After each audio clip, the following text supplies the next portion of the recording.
Welcome back, everybody. Bienvenidos de nuevo a Neutrality Studies. Hoy nos acompaña otra vez el inconfundible Larry Johnson. Larry, bienvenido de nuevo. Larry, welcome back.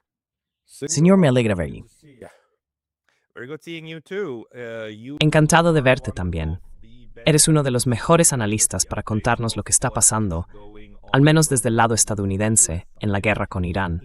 ¿Podrías hacernos un resumen, ahora que aquí es jueves por la mañana, 7 de mayo, y allí es jueves por la tarde, 6 de mayo? Your evening, Thursday 6th. Sí, creo que debería empezar a traer, no sé, accesorios a estas entrevistas. Debería ponerme, por ejemplo, un collarín. Ya sabes, como la gente que ha tenido un accidente, que se ha hecho daño en el cuello y va por ahí andando. Pues eso es lo que necesitamos después de ver, ya sabes, los giros de las políticas de Trump. Un minuto es el proyecto Libertad, al siguiente no, eso se pausa. Un minuto dice estamos avanzando, al siguiente vamos a bombardearlos. Bueno, el discurso en los mercados ha sido que hay progresos en las negociaciones y que todavía queda algo de esperanza de que esas negociaciones lleven a un final permanente de la guerra. Yo no lo veo así. Los obstáculos o las exigencias de Irán son totalmente incompatibles con lo que Donald Trump y su equipo están dispuestos a aceptar. El equipo de Trump quiere levantar las sanciones poco a poco, no de golpe. Los iraníes las quieren levantadas de inmediato, y no les culpo.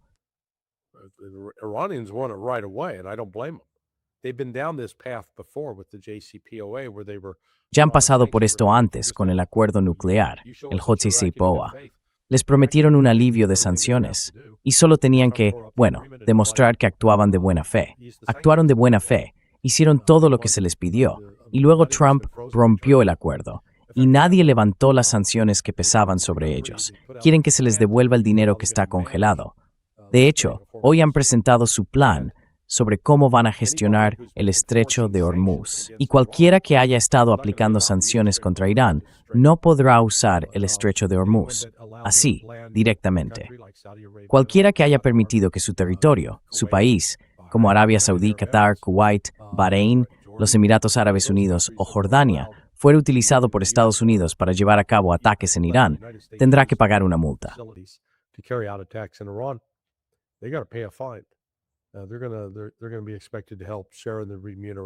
Se espera que ayuden a compartir la remuneración. Así que creo que hay demasiados obstáculos y que gran parte de esto puede estar preparado. Puede ser puro teatro. Ahora bien, si escuchas lo que dijo Marco Rubio ayer en su rueda de prensa, no había nada de conciliador. Todo giraba en torno a por qué Irán está lleno de tipos malos, que son malvados, que son fanáticos, extremistas religiosos, y así sucesivamente. Pero es como si Estados Unidos tuviera que mirarse en el espejo, porque muchas de las cosas de las que acusamos a los iraníes, en realidad las estamos haciendo nosotros. Y por lo visto, los chinos le dijeron a Trump que si lanzaba otro ataque contra Irán, se olvidara de venir aquí, que Xi Jinping no tendría tiempo para él.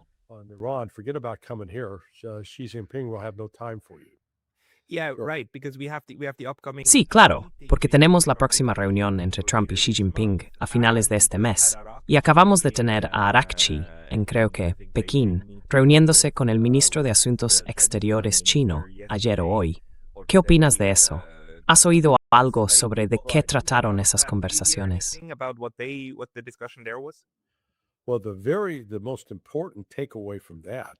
Bueno, lo más importante que hay que sacar de todo eso es que hablaron sobre la seguridad regional, sobre la arquitectura de la seguridad regional. Esas fueron las palabras que usaron los chinos. A ver, ¿dónde hemos oído eso antes, Pascal? Putin, exactamente las mismas palabras de Putin. Así que lo que esto significa es que China y Rusia, están tocando la misma melodía, no van por separado. Es un esfuerzo coordinado. Y están transmitiendo ese mismo mensaje a los saudíes, a los cataríes, a los emiratíes, a los bahreiníes y a los kuwaitíes. Porque creo que están avanzando con un plan que no va a incluir a Estados Unidos. De hecho, el informe dice que cuando se anunció ese llamado Proyecto Libertad, los saudíes no fueron consultados, ni siquiera se les avisó con antelación.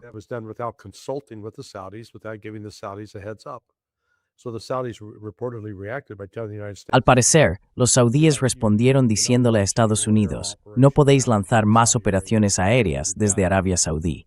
Se acabó. Estoy intentando confirmar eso ahora mismo. Si es cierto, quiero decir, se ha publicado en la prensa, pero estoy comprobándolo con mis fuentes militares para ver si realmente ocurrió o si es solo, ya sabes, más propaganda. Creo que China y Rusia están intentando crear una situación en la que sean ellos las fuerzas dominantes ahora en el Golfo Pérsico. Y otra cosa que, en mi opinión, molesta bastante a los saudíes, a los cataríes y también a Bahrein y Kuwait es que se les prometió protección por parte de Estados Unidos. Os cubrimos las espaldas, amigos. Aquí tenéis nuestros magníficos sistemas de defensa aérea. Mirad cómo funcionan. Y no funcionaron. Y ahora están mostrando ser exactamente simples juguetes. Sí, y juguetes caros, no lo olvidemos. Cuestan una buena cantidad de dinero. Así que quedó al descubierto que el sistema de defensa aérea de Estados Unidos realmente no funcionó. Y las bases estadounidenses fueron ampliamente alcanzadas y sufrieron daños importantes. Así que no sería raro que estos árabes del Golfo empezaran a mirar alrededor y dijeran, ¿cómo? Hemos estado pagando a los estadounidenses miles de millones de dólares. Hemos estado comprando protección. ¿Y qué nos han dado? Pues que nos han dejado bastante golpeados aquí.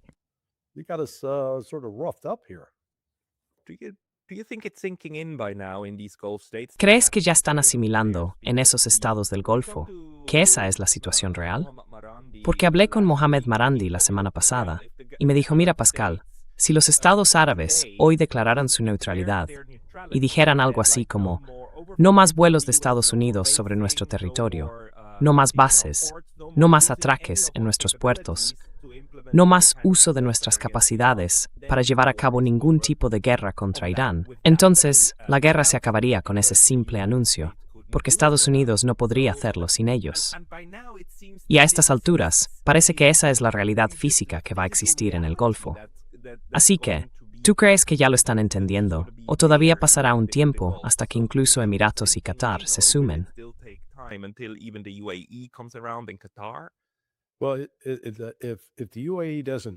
Bueno, si los Emiratos Árabes Unidos no vienen, y de hecho han tomado medidas muy provocadoras, se están distanciando del resto de los países árabes del Golfo.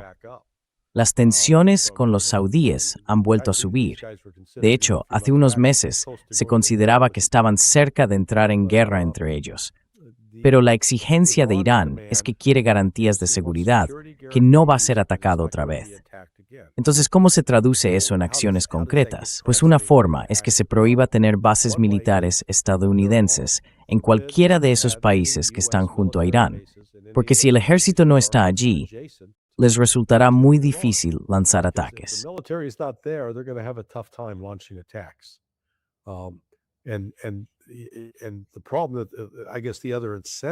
Y el problema, supongo, el otro incentivo que pueden tener los países del Golfo para seguir ese camino es que si permites la entrada de Estados Unidos, te conviertes en un objetivo. Y en esta era de drones, misiles balísticos de corto y medio alcance y misiles de crucero, el objetivo eres tú. Y ya han sufrido daños. Aún no tenemos un cálculo completo, Ramel.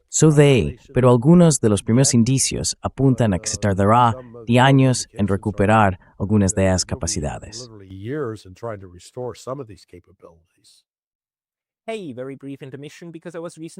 Oye, una pausa muy breve, porque hace poco me banearon de YouTube. Y aunque ya estoy de vuelta, esto puede volver a pasar en cualquier momento. Así que, por favor, considera suscribirte no solo aquí, sino también a mi lista de correo en Substack. Es pascalotas.substack.com. El enlace estará en la descripción de abajo. Y ahora, volvamos al video. Y en cuanto a Estados Unidos, mira, mi amiga aquí en Japón, ella es analista, me preguntó, entonces, ¿la guerra ya se ha acabado? Porque Trump anunció que sí, ¿no? Pero el bloqueo sigue. Así que me da la impresión de que Estados Unidos, ahora mismo, no tiene ninguna intención de volver a la fase cinética. No quieren disparar más, probablemente porque se han quedado sin misiles, porque ya no queda mucho que disparar. Pero parece que la estrategia no es reducir la tensión, sino cambiar la forma en que se le causa daño a Irán. ¿Es eso más o menos así? You impose hurt on Iran. Is that about it? No, let me get it. This is a layered answer. Sorry to be. Déjame explicarlo. Es una respuesta con varios niveles. Perdón si parezco un poco dudoso. Primero, la CIA y o bien esta Fundación para la Defensa de las Democracias han proporcionado información falsa a la administración Trump. Y la naturaleza de esa información tiene dos partes. La primera, convencerles de que el liderazgo iraní se está desmoronando, que no hay nadie al mando, que están enfrentados entre ellos. Y ellos se lo han creído. And they believe that. You believe ¿Usted cree que la Casa Blanca se cree esa información falsa? Absolutely believes it. And then coupled with that is Está completamente convencido de ello. Y además, se suma la idea de que la economía está colgando de un hilo, que los soldados no cobran, que el descontento que hay bajo la superficie está a punto de estallar. Así que, con un golpe más, ya sabes, volvemos a lo que les dijeron la primera semana. Si cortamos la cabeza, no van a aguantar 3 días, 4 como mucho. Y se lo están repitiendo otra vez. Lo ves en Scott Bessent, lo repite. Lo ves en Marco Rubio, lo repite. Donald Trump también lo repite. Así que, sinceramente, me da igual qué otras negociaciones hay en marcha, mientras sigan creyendo eso sobre la situación. Ahora bien, lo que no entienden, y esto lo descubrí hace más o menos una semana, es que en este momento el liderazgo iraní probablemente esté más unido que en cualquier otro momento de los 46 años de historia de la República Islámica.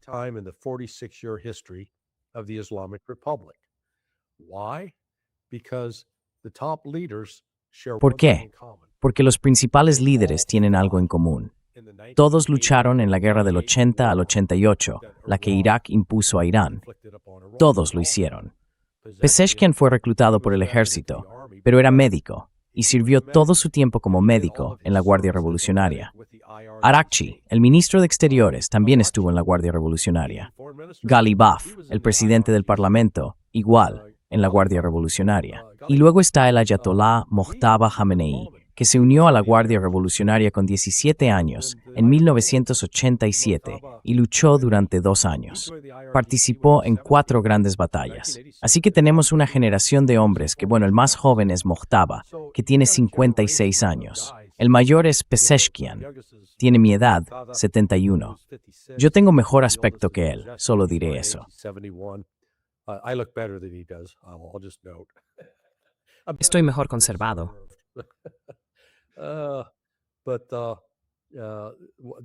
Pero todos ellos salieron de eso. Todos lucharon.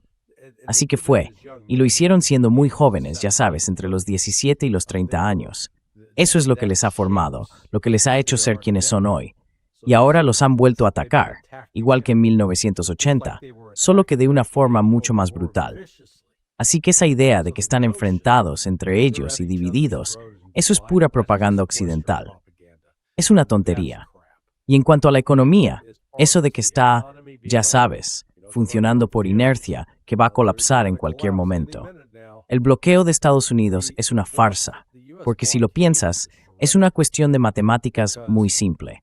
Si vas a imponer un bloqueo, eso significa que cualquier barco que intente salir de ese bloqueo, tienes que detenerlo, tienes que incautarlo.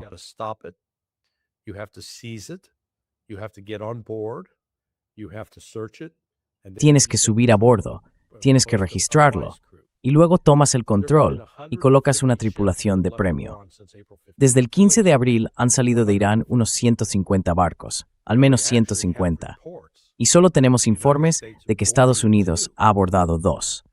Ahora bien, si hubieran abordado, digamos, los 150, eso significaría que cada vez que abordan, el destructor o el crucero que los acompaña tiene que ir con el barco, ya sea un petrolero o un carguero. No tenemos 150 barcos allí. Creo que tenemos 18, ¿vale? Y cada uno de los 3 portaaviones lleva un grupo de 4 destructores. Así que 12 de esos barcos están allí para proteger a los portaaviones.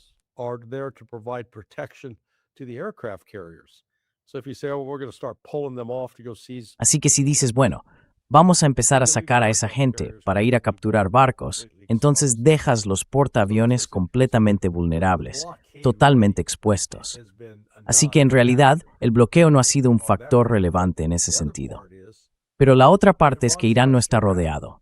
Tiene acceso al Mar Caspio, a Rusia, tiene acceso en la esquina noreste a Turkmenistán y luego en la esquina sureste a Pakistán.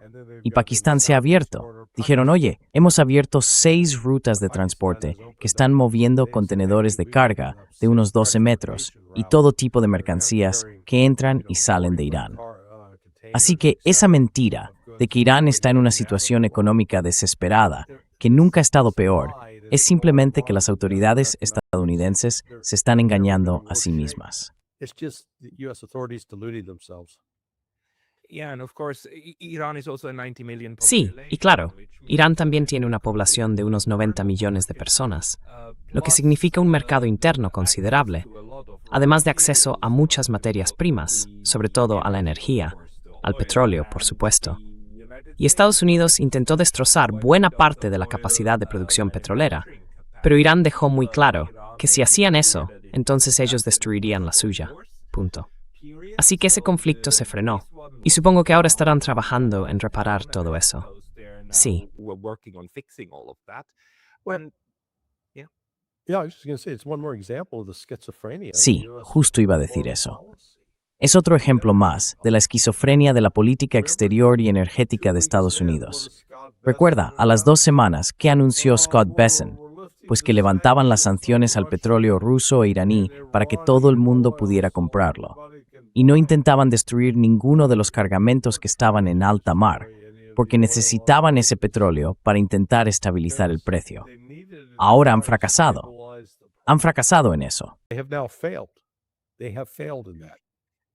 so the one thing we can say Así que lo único que podemos afirmar con certeza es que cuando Donald Trump dijo, bueno, no pasa nada si el precio del petróleo sube un poco, es el precio que hay que pagar, sabemos que eso, en realidad, no es cierto. En realidad, sí les importa, ¿verdad? En Washington, de verdad, tienen que preocuparse por el precio del petróleo. has to care about the price of oil. Just come here to Florida. Ven aquí a Florida, te llevo a una gasolinera local y podrás escuchar a la gente quejándose. No están contentos. Mi mujer volvió el otro día y me comentó que normalmente la gente baja del coche, llena el depósito y se va, sin hablar con nadie. Pero ahora la gente está diciendo cosas como, ¿te puedes creer esto? Ese tipo de comentarios. Así que Trump tiene un problema serio, porque mira, te doy un ejemplo. El jueves, el precio de la gasolina era de $3.96 el galón. Antes de la guerra, estaba en $2.54. Luego, el jueves, había bajado un poco en la quinta, sexta, séptima semana, porque vaciaron parte de la reserva estratégica de petróleo. Inyectaron más petróleo en el sistema para intentar estabilizar el precio, pero ahora ya han vaciado la reserva. Así que el jueves estaba a 3,96, el viernes a 3,98, el sábado a 4 y ayer a 4,04. En solo 5 días ha habido un 8%. So just in 5 days, it's gone up 8 cents. Do you think that the Trump administration ¿Crees que la administración Trump usa realmente ese indicador como una de las señales para decidir qué decir después y así hacer que los mercados bajen? Porque mi amiga aquí en Tokio me comentó que, basándose en lo que escucharon ayer, espera que hoy, cuando abran los mercados, ya que ayer fue festivo aquí, reaccionen de forma muy positiva y por eso el precio del petróleo bajará. ¿Tú crees que Trump realmente intenta observar lo que está pasando en Estados Unidos? think they actually try to look at what's happening at Oh, the yeah. US Trump? Yeah, no, this is where there's a disconnect. Mm. They No, are using ahí es donde está el problema. Están usando el mercado de futuros, que no tiene nada que ver con la realidad. if you go Si out, sales, por ejemplo, en Singapur, cuando llega un barco para empezar a descargar el petróleo, no están pagando. Digamos que el Brent estaba a $110.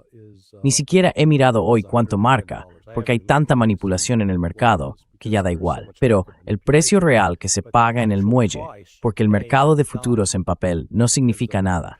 Lo que se paga realmente en el muelle, en Singapur estaban pagando $250 por barril hace 5 o 6 semanas. Muchos países ahora mismo están pagando 140, 150. Así que hay, como mínimo, una diferencia de 40 o 50 dólares entre lo que dicen que vale en el mercado de futuros y el precio real. Y claro, esa diferencia la están aprovechando muy bien algunos operadores muy astutos.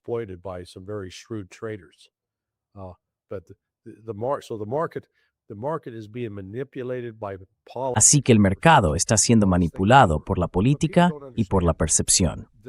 Todo esto se ha acabado. Lo que la gente no entiende es que el 20% del suministro mundial de petróleo ya no está en el mercado. Ahora bien, los días 28 de febrero, 1 y 2 de marzo, aunque el estrecho de Hormuz amenazaba con ese 20% del suministro mundial, ese petróleo seguía navegando por alta mar rumbo a su destino para ser entregado. Así que, en realidad, nadie se estaba quedando sin él todavía. Ahora sí, esa es la diferencia. Es ahora cuando van a empezar a notarse todos los efectos económicos negativos de esto.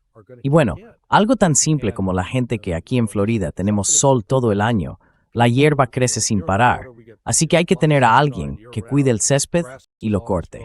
Algunos lo hacen ellos mismos.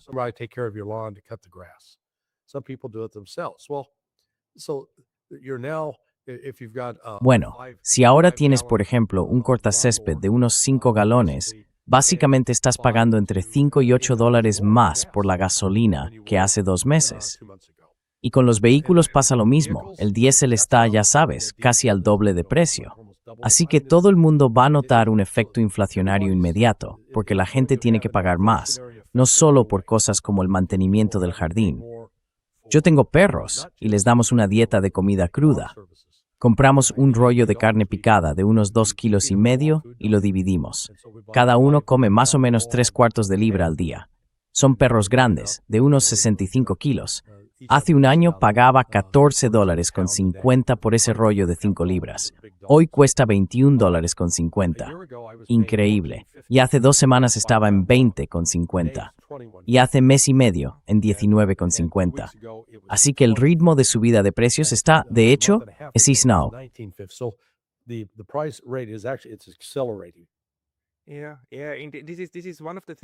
Sí, esto es algo que mucha gente malinterpreta. La inflación no es un fenómeno monetario. La inflación en realidad tiene más que ver con factores económicos reales, como cuando sube el precio del petróleo, y a partir de ahí todo lo demás también sube. Lo mismo pasa aquí en Japón. En ese sentido, ya sabes lo que se dice, que un líder está siempre a 3 comidas de ser derrocado, ¿no? Pues, de la misma forma, Donald Trump está a 3 llenados del depósito de tener un problema serio, muy serio, entre manos. Y eso tiene que estar en su cabeza o en la de su administración. Quiero decir, Biden, por mucho que pensemos de él, al menos en lo que se refiere a los números de la economía, no es ningún idiota, ¿verdad?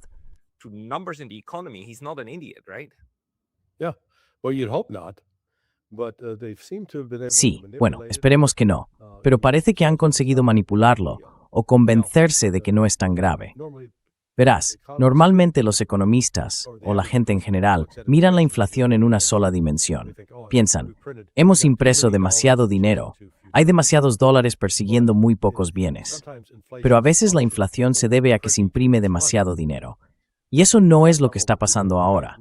Lo que tenemos es una inflación real provocada por la escasez, ¿verdad? Y esas escaseces se van extendiendo por toda la economía. No se detienen en un solo punto. Se propagan, como cuando tiras una piedra al agua. Esas ondas llegan, ya sabes, hasta la orilla. Así que eso, claro, va a afectar al precio de los alimentos y luego va a influir en las decisiones de la gente. ¿Cuánto dinero estoy dispuesto a gastar para salir a comer fuera? ¿Sabes?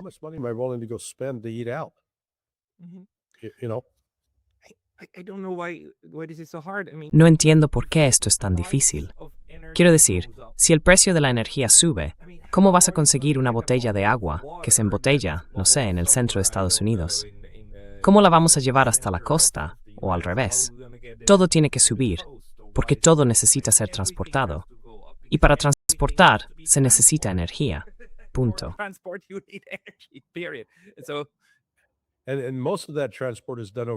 Y la mayor parte de ese transporte se hace con vehículos diésel. Ahora bien, China es en cierto modo inmune a esto, porque una gran parte de sus camiones son eléctricos. Así que, ya sabes, el precio de la electricidad no está subiendo tan rápido.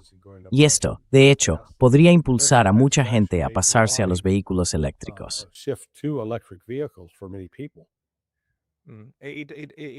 Sí, así es. Estuve hace poco en China, en Shanghái, y la cantidad de vehículos eléctricos es impresionante. No hay ni una sola moto, ni una sola en toda Shanghái. Tenían todas las bicicletas eléctricas, ¿verdad? Sí, bicicletas eléctricas. Y muchos coches eléctricos también, claro, con dos tipos de matrícula, una para los eléctricos y otra para los de motor de combustión. Y la matrícula de combustión es mucho más cara. Muy interesante. Pero volvamos a Irán. ¿Cuánto crees que tardará la Casa Blanca en despedir a quien les pasó ese tipo de información y empezar a enfrentarse a la realidad, en lugar de seguir con esa imagen tan absurda? Porque los iraníes, a estas alturas, lo han dejado muy claro. Siguen con su rumbo, mantienen sus exigencias y las repiten una y otra vez. Tienen una estrategia muy clara. Simplemente, no, seguimos en nuestro camino. Lo que me sorprende es que todavía estén dispuestos a negociar, pero se mantienen firmes.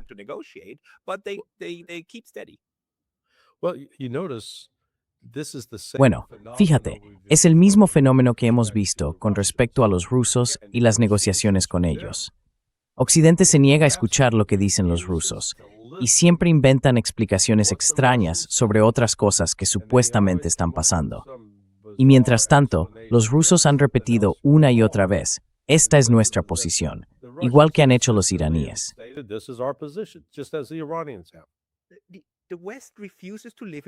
Y Occidente se niega a vivir en el mundo real, juntos. Quiero decir, los rusos, los iraníes y los chinos sí lo hacen. Y dicen, mira, esta es la situación, esto es lo que necesitamos y esto es lo que queremos. En cambio, Occidente, es decir, Estados Unidos y Europa, repiten constantemente, no, la situación es completamente distinta, la realidad es esta, por tanto, debéis hacer aquello. Y los otros simplemente responden, no. Entonces, ¿hasta cuándo puede seguir así?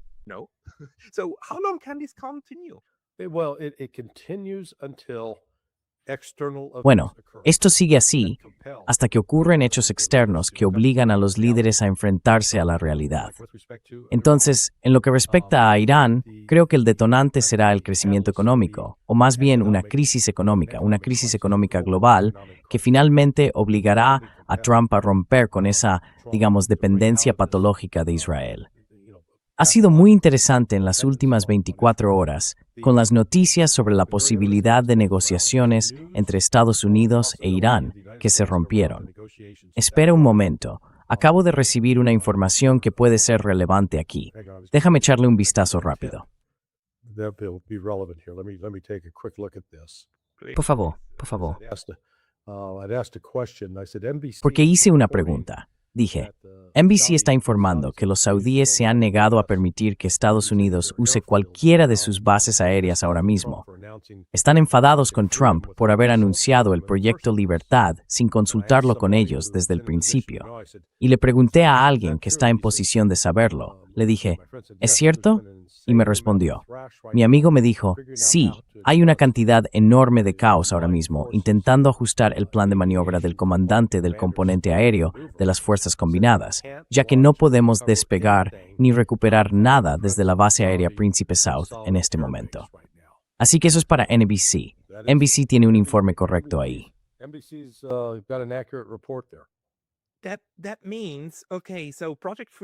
Eso significa que, vale, el proyecto Freedom trataba principalmente de que Estados Unidos intentaba encontrar la forma de evacuar su material y a su personal de la base aérea del Príncipe South, haciéndolo bajo el pretexto de decir algo así como, vamos a evacuar por razones humanitarias los barcos que están atrapados allí.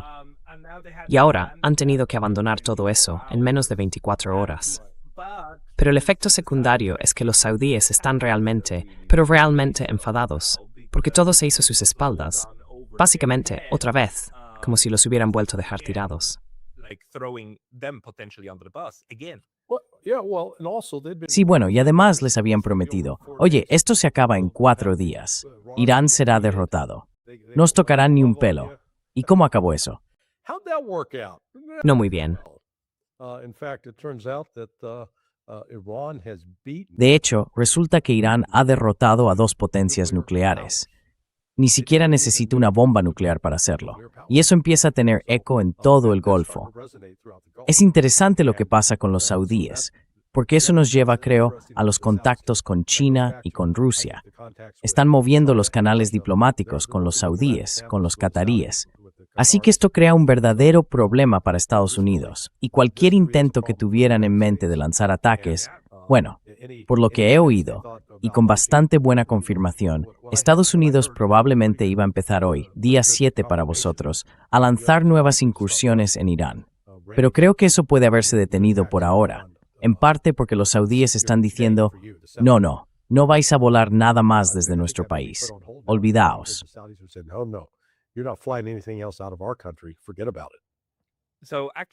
Así que en realidad eso no está ocurriendo. Arabia Saudí ya lo ha confirmado y ha dicho, Estados Unidos ya ni usar nuestro territorio. Right. So, Sí. Y al parecer, según NBC, Trump llamó por teléfono a Mohammed bin Salman para decirle algo así como, oye amigo, escucha. Y Salman le respondió, no. Creo que le dijo algo como, mira, tú sigues diciendo que vas a defendernos, pero sigues tomando decisiones por tu cuenta que nos ponen en más peligro. Los que sufrimos las consecuencias somos nosotros, no tú. No, ya no vamos a seguir con eso. Y creo que de hecho van a recibir una oferta mejor de Rusia y de China, porque ambos están usando el mismo discurso sobre la arquitectura de seguridad, una nueva estructura, un nuevo enfoque de seguridad para el Golfo.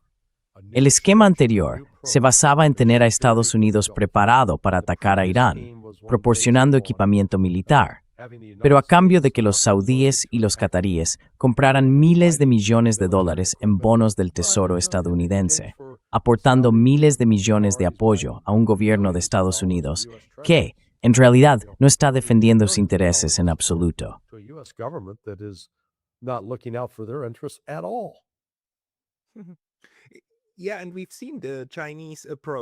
Sí, y hemos visto el intento de China de mediar un acercamiento entre Arabia Saudí e Irán. Bueno, ese volvió a venirse abajo. Pero cuando los tres, China, Rusia e Irán, hablan de la arquitectura de seguridad, lo que plantean no es el enfoque de Estados Unidos, que básicamente se basa en la disuasión, en tener una pistola apuntando a la cabeza del otro. En realidad, lo que intentan es encontrar la manera de convivir, algo que tenga sentido, sin estar amenazándose todo el tiempo. Y eso, por supuesto, tiene que ver con la conectividad, sobre todo en el caso de los chinos. Y ya sabemos que parte de la campaña de bombardeos de Estados Unidos buscaba precisamente destrozar las rutas comerciales terrestres, los corredores y los ferrocarriles en Irán que conectan con China. Está bastante claro que esa es la estrategia, ¿no? Unos intentan conectar y los otros intentan sabotear esas conexiones.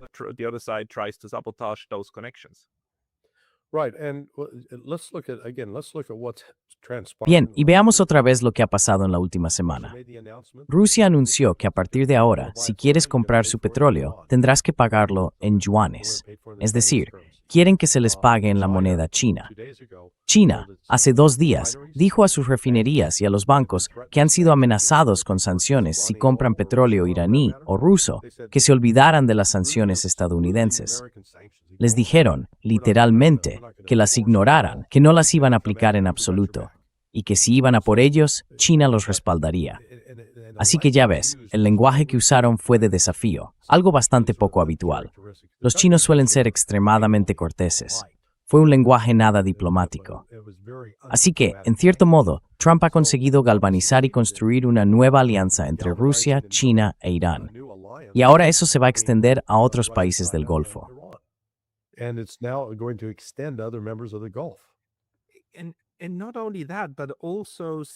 Y no solo eso, sino que también se puso en marcha lo necesario para preparar una infraestructura independiente. ¿Qué opinas del tema del seguro? Porque claro, amenazar con un bloqueo o con abordar barcos, y todo eso se puede hacer incluso sin tener realmente la capacidad de hacerlo. Y en el mundo de antes, hace unos 5 años, cuando se lanzaban ese tipo de amenazas contra barcos, por ejemplo, petroleros rusos y demás, Lo que pasaba era que todas las compañías de seguros y reaseguros, la mayoría en Londres, decidían no asegurar esos barcos. Y eso, en la práctica, los dejaba varados, porque nadie navega sin seguro. Es demasiado caro. Pero mientras tanto, en estos últimos 5 años, ha surgido toda una economía diferente, con aseguradoras rusas y otras similares. Y por lo visto, incluso durante la guerra con Irán, los barcos nunca dejaron de pasar por el estrecho. Siempre había algunos que tenían seguro y conseguían seguir navegando. Así que eso significa que ese seguro tiene que venir de fuera de Occidente, ¿no?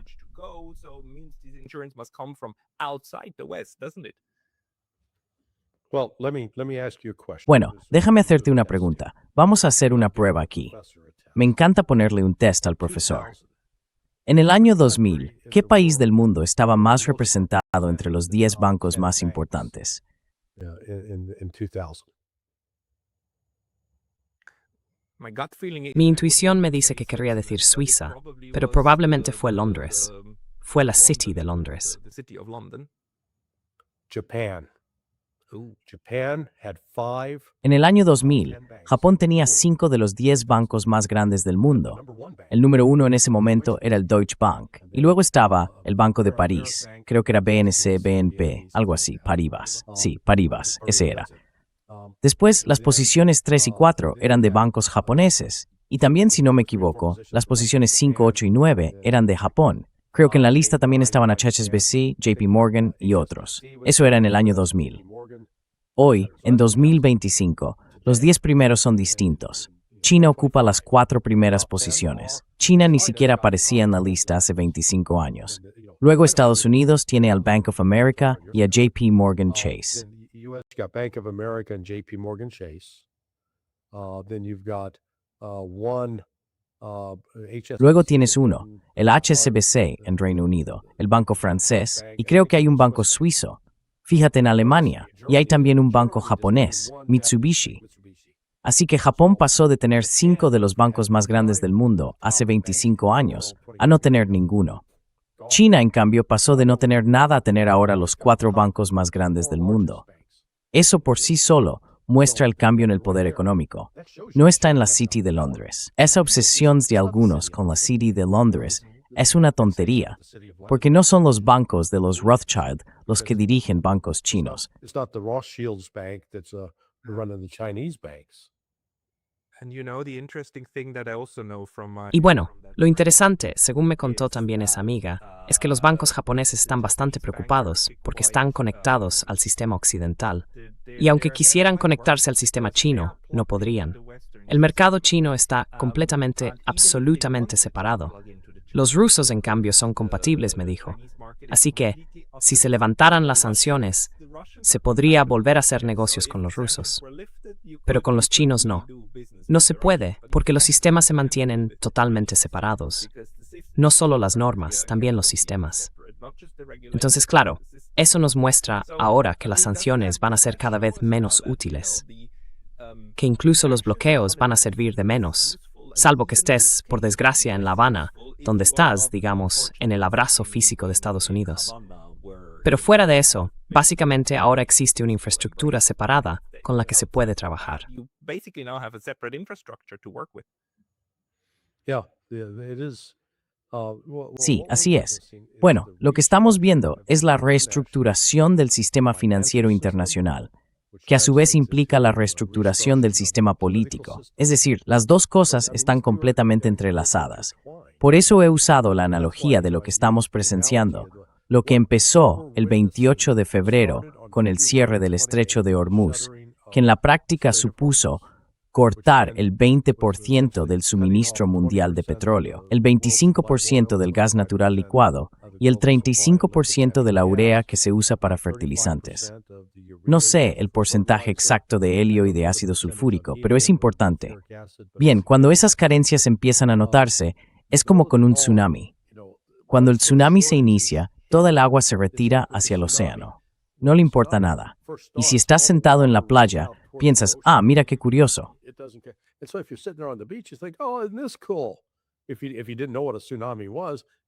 Si no supieras lo que es un tsunami, pensarías, vaya, mira toda la playa que tenemos libre. y verías los peces saltando por ahí y todo eso. Pero si sabes lo que es un tsunami, sabes que ese es el momento de levantarte de la tumbona y salir corriendo hacia terreno alto, porque luego el agua vuelve y vuelve con una fuerza brutal. Y eso es justo lo que estamos empezando a ver. Eso es lo que estamos empezando a ver ahora, con el precio del petróleo subiendo. Y no hay una solución fácil. No es como si pudieras pulsar un interruptor y hacer que otro país de la OPEP empiece a producir más. Están limitados en ese sentido. Así que hemos visto, Arachi ha estado muy ocupado desde el lunes de la semana pasada, porque en realidad ya llevamos casi 2 semanas así.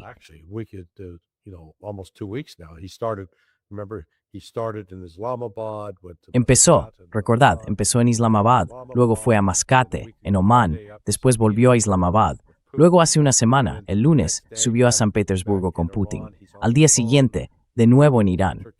Está al teléfono con Turquía, con los saudíes, los iraquíes, creo que incluso con los sirios, aunque parezca increíble, y también con los cataríes y los kuwaitíes.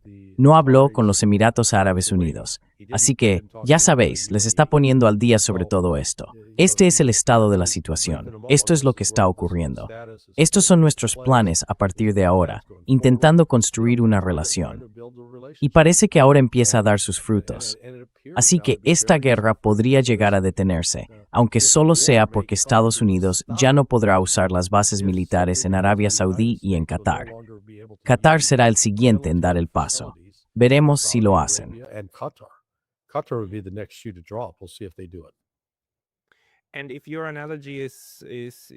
Y si tu analogía es correcta, entonces no estamos tan lejos del momento en que Estados Unidos empiece realmente a pedir a Irán y a otros países que exporten más petróleo, por favor, porque hay que estabilizar el precio global del crudo. La otra opción que podría tomar Estados Unidos sería empezar a limitar sus propias exportaciones de petróleo y gas natural licuado hacia Europa. ¿Es algo que podría llegar a ocurrir?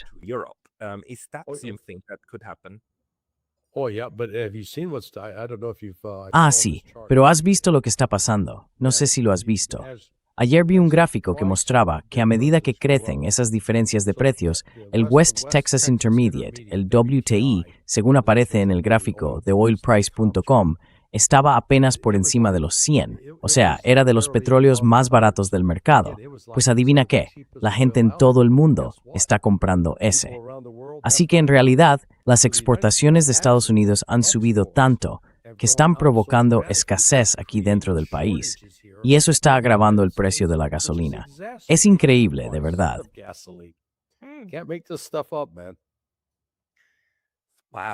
Vaya, es como no solo dispararte en un pie, sino en los dos, y además ponerte a trabajar para cortártelos.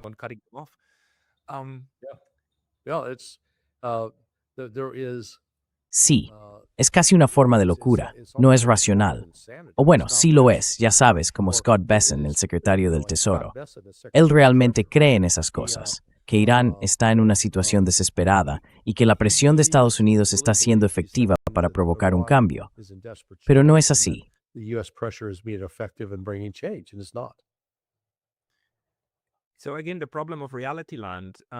Así que, de nuevo, el problema del mundo real, y por supuesto de los mercados. Por ejemplo, ellos se mueven en algún punto intermedio, ¿no? El mundo real siempre acaba alcanzándote, pero puedes vivir un tiempo en una fantasía, y los precios siguen esa fantasía hasta que la realidad llega. Entonces, ¿dónde nos deja eso en cuanto a la evolución de la situación? Porque me da la impresión de que lo que estás diciendo es que Estados Unidos va a perder la capacidad de aplicar su estrategia militar hacia Irán. Y ahora las cosas parecen ir apagándose de forma natural. Pero habrá un momento en que Estados Unidos se vea obligado a sentarse realmente a negociar y hacer las concesiones que Irán quiere. Lo más importante, levantar esas sanciones. Levantarlas. Sí.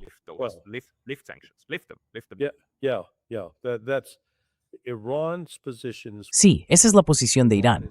Irán no está bajo ninguna presión para rendirse y ha dejado muy claras sus exigencias, lo que quiere. Hasta ahora Estados Unidos está ignorando eso.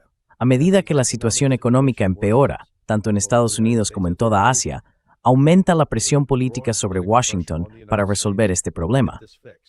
Ahora estamos en un punto, en cuanto a la interrupción de los suministros, en el que, incluso si todo terminara mañana y dijeran, vale, volvemos a abrir los grifos y no hubiera daños que reparar, aún pasarían probablemente unos 6 meses antes de volver a un mercado estable, ¿verdad?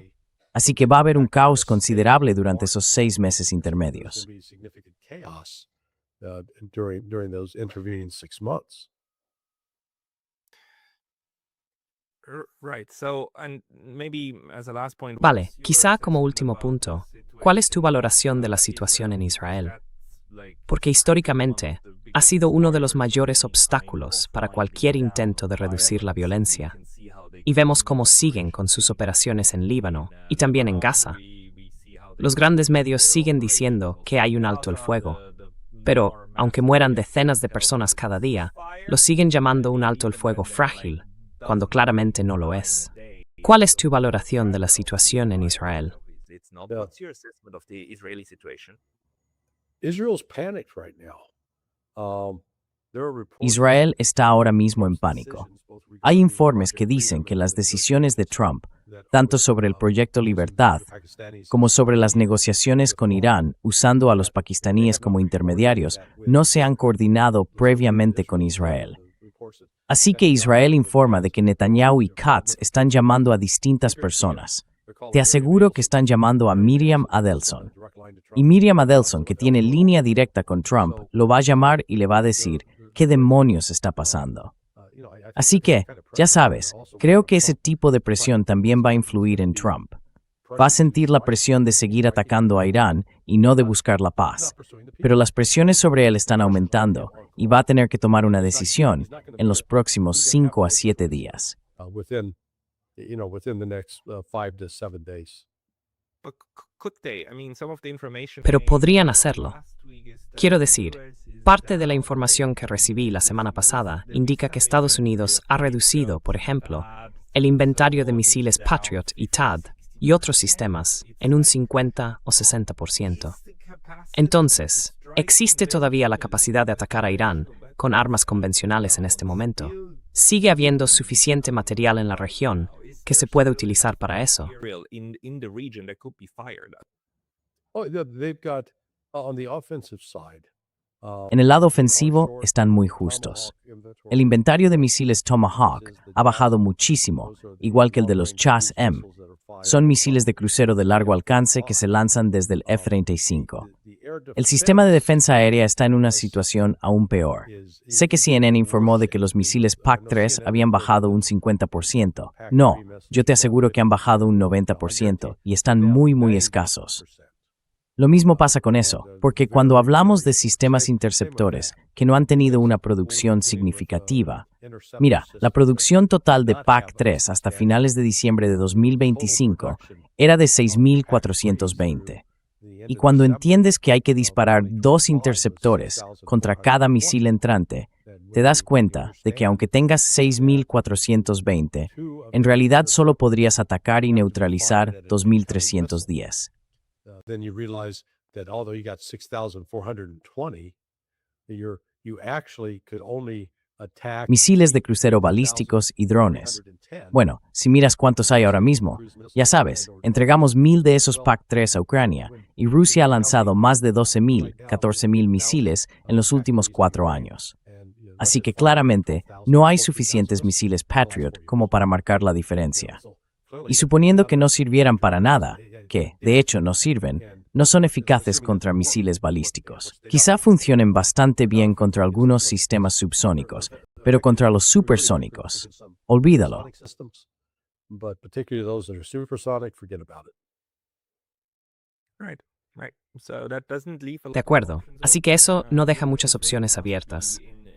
Y sí, Israel debe de estar en una situación bastante complicada. Pero quizá como último punto, ¿crees que Irán seguirá vinculando su estrategia de negociación también con Líbano y Gaza? ¿O será algo en lo que probablemente estén dispuestos a ceder? No, I don't think they'll compromise on that. Not at all. Particularly No creo que vayan a ceder en eso. En absoluto.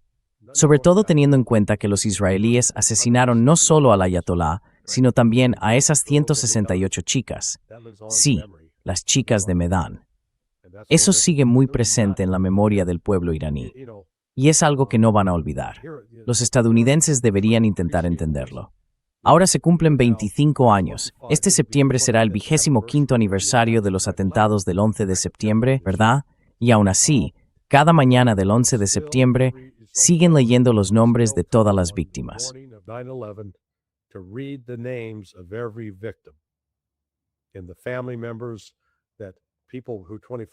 Y los familiares, las personas que hace 25 años eran, ya sabes, niños de 8 años y cuyo padre murió, ahora están ahí, tienen 33. Así que es un poco como, por decirlo así, una versión modificada de la Marcha de los Inmortales. Los rusos, cuando recuerdan a los que murieron en la Gran Guerra Patria, el 9 de mayo, desfilan por las calles, llevando las fotos de sus abuelos, bisabuelos, bisabuelas, tíos, tíos abuelos, de todos los que lucharon y murieron en aquella guerra terrible. Y es ese tipo de memoria la que está surgiendo ahora en Irán. Eso dejó una huella imborrable, algo que no van a perdonar ni a olvidar.